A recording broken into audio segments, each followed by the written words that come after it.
much. They do not have enough knowledge for them to make that decision. And so we are now having a curriculum that we are calling the self-discovery curriculum, where we'll be taking them through a process of them identifying themselves and realizing on their own what they need to do.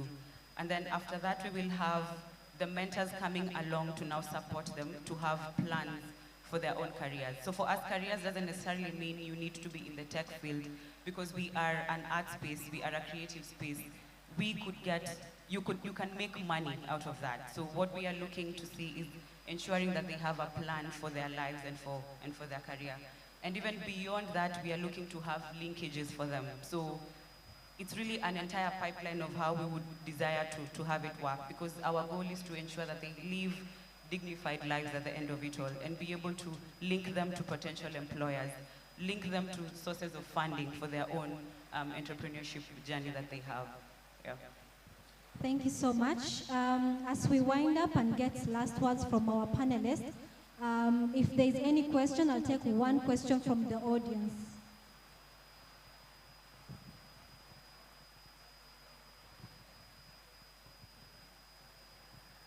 Good evening, everyone.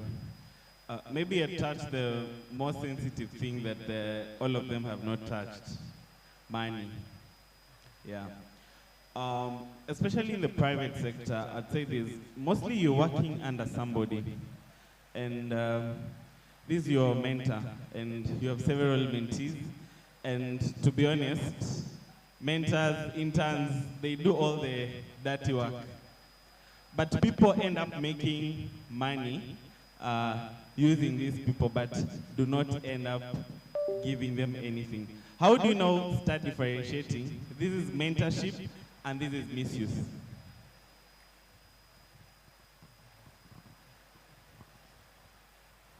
All right. Yes. So we'll have Mr. Kaye responding to that. I think that's a really good question. And I think that it's not an easy question to answer.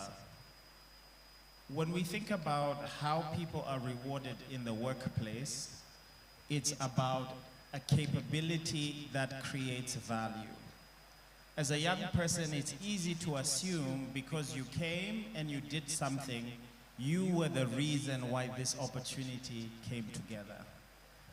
And it's a misunderstanding of how the world of work works, right? It's a lack of understanding of how money moves.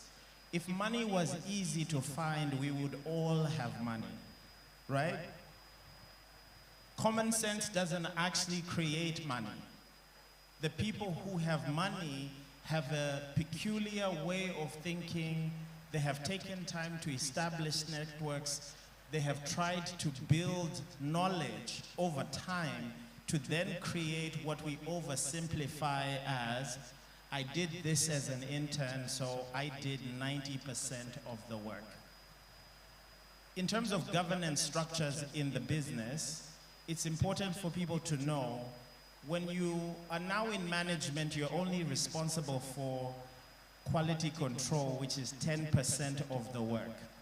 Then the work is distributed to the people who are the second level and the other level. And so the job of quality control actually has its merit.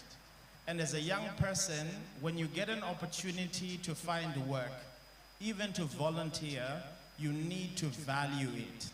Those opportunities are not even enough, right?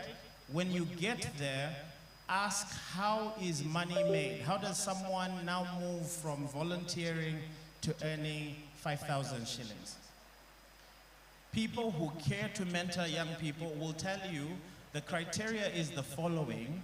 If you can help me with the above, then we can share the spoils because it creates for a larger system. A lot of the businesses we work with in terms of private sector actually are lacking capacity. People who can deliver the work in a way that adds value, not takes value.